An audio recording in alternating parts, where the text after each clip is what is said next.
Society is an amusement park for the ego. The ego loves to distract itself, run away from itself, avoid itself. It hates to shine awareness on itself. It hates to be conscious because the ego is this illusion. And the second you start shining awareness on it, it starts to dissolve and crumble. So that's why the ego loves to just shine attention anywhere else.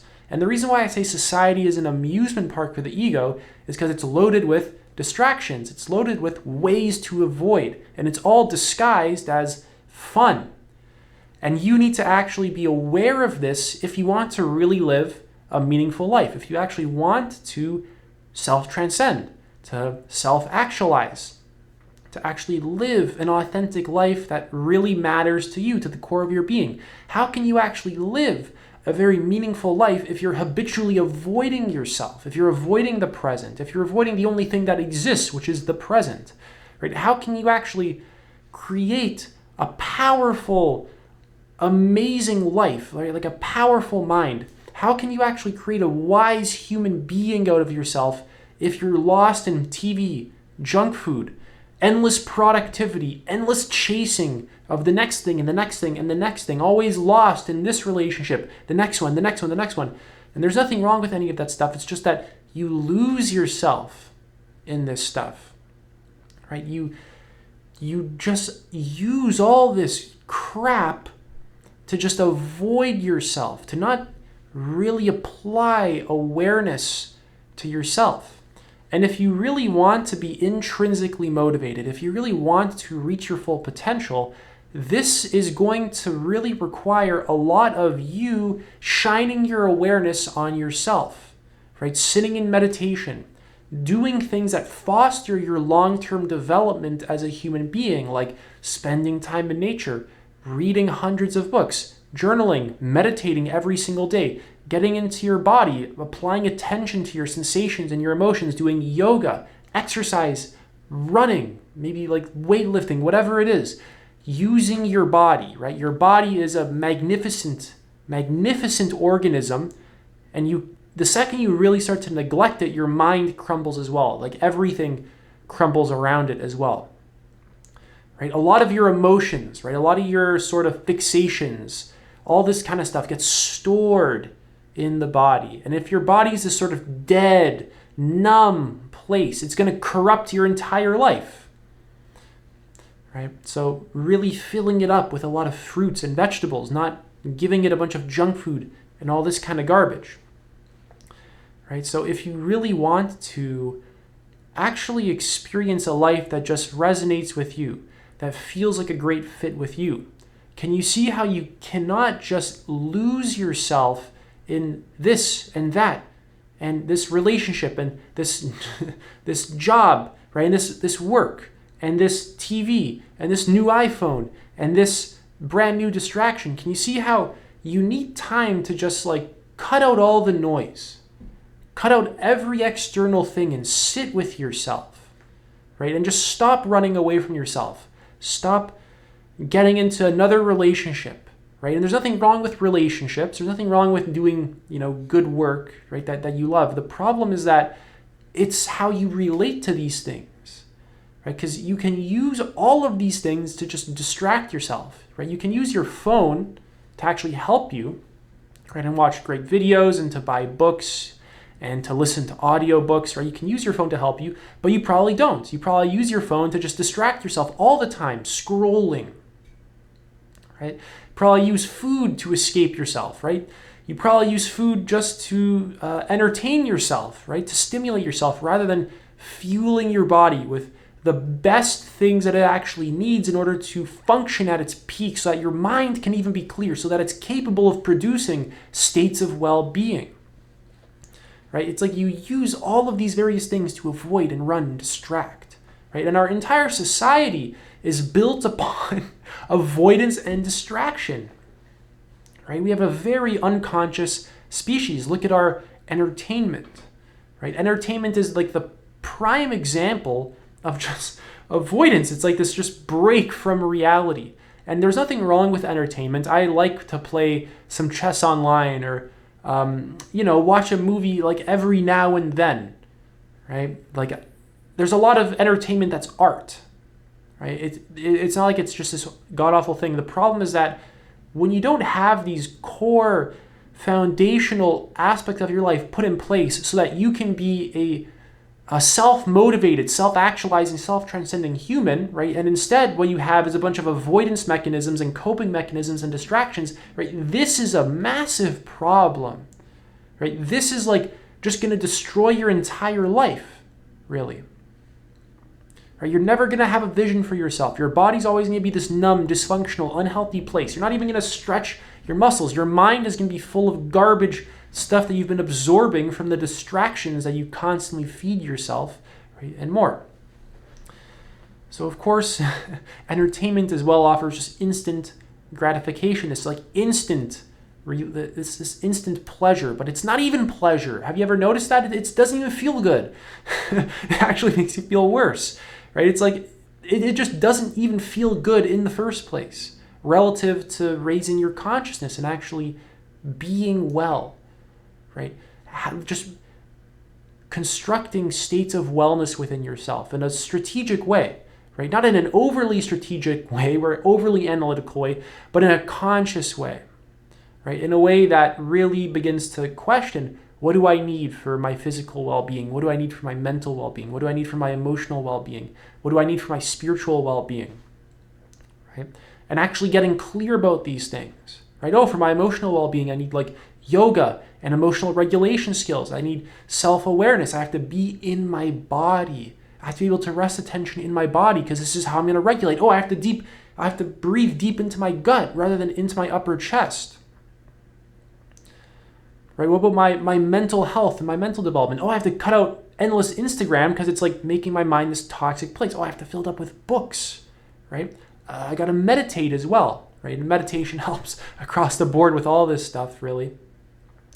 Right? I have to interact with the right people, right? And all these categories are very interconnected: physical, mental, emotional, spiritual. Right? For my physical health, I have to stretch again, yoga, that's really good for the body, exercise, run, right? This is all good for mental health, emotional health, spiritual health as well, right? You got to make your body feel like this vital, energized place so that you can think clearly, so that you can observe life clearly, so that it fosters your development as a human being. If you're just sitting on the couch, eating hot dogs, watching TV, scrolling on your phone, playing fucking Xbox, right?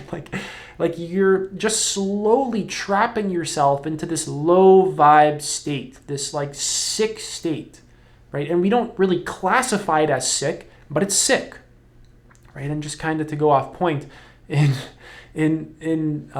the Buddhist tradition of Zen, right? Zen Buddhism, certain Zen masters would call identification with the ego a mental illness. And it's completely correct. It actually is a form of just like sickness, right? But because we don't have that contrast in our experience, we don't have anything to relate things to, right? Because people don't really experiment with life experiences in general, right? People don't have things to actually compare anything with, right? People don't do Vipassana meditation retreats, right? They don't like really seriously clean up their diet and see how it was before and after, right?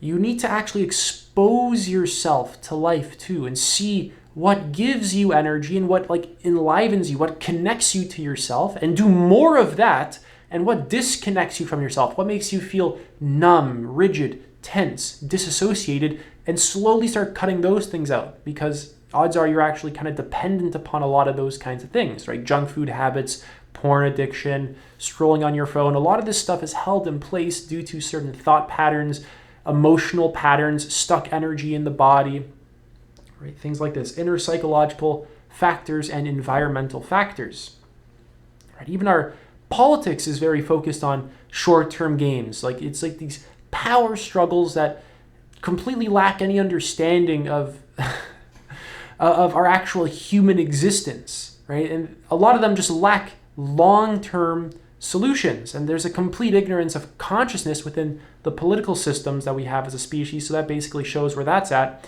right? Even our ideas of productivity, endless production, right? We live in a very wasteful world where most of the things we produce are not even needed, right? And it's just production for the sake of money, almost just production for the sake of doing it, because we don't even know what else to do, right? There comes a point in human development where something matters even more than just production. Right? We always think of productivity as just this positive thing, right? But in a lot of ways, our productivity is actually counterproductive because we're just avoiding ourselves. We're running away from ourselves. We can't just sit and be with ourselves. We always have to have something to do. Right? There's no time to reflect, no time to be conscious, no time for any of this kind of work. You have to do stuff. You're busy. Right? We need a new iPhone every year for some reason. Basically always the same as the last one. Right? Many things we produce are just distractions. They're wasteful. They're unhealthy. Right? And what do we call that? We call that productivity. Right? We think we're actually doing something great, but they just keep us trapped in low levels of consciousness and just exploit our being. Right? And we do this to really just avoid a lot of painful emotion. We want to avoid feelings of lack, restlessness, tension, boredom, dissatisfaction, etc. We're just focusing on output, and not like actual deeper issues. Right? There's no real value of actual human well-being. Right? So there basically comes a time in our development as a species where we will have to value something more than production. I know, right? Right? Maybe like human health. Maybe. Next is, of course, our fashion. Right? Our fashion always has just like new trends, new things to kind of look at, and it's basically a bunch of BS. Right? Most of it is just extremely wasteful. Again, it's just grabbing your attention, right, and trying to hold it there, and it's not actually providing any real value to you. Right? If the things that you're applying your attention to aren't giving you value, right, you have to divert your attention away from it. Right? If you're absorbed in like endless Instagram scrolling and just like fashion, and it's just this sort of like nonstop chasing, right, you have to divert your attention away from it. Right? You have to start investing your attention, investing your energy into your own self, your emotional regulation, your connection to yourself, the vision that you have for yourself. Right? Into meditation, reading, writing, doing creative work, getting into your body, using your body. Right? Again, making your body this like alive place to be, rather than this like numb couch potato state.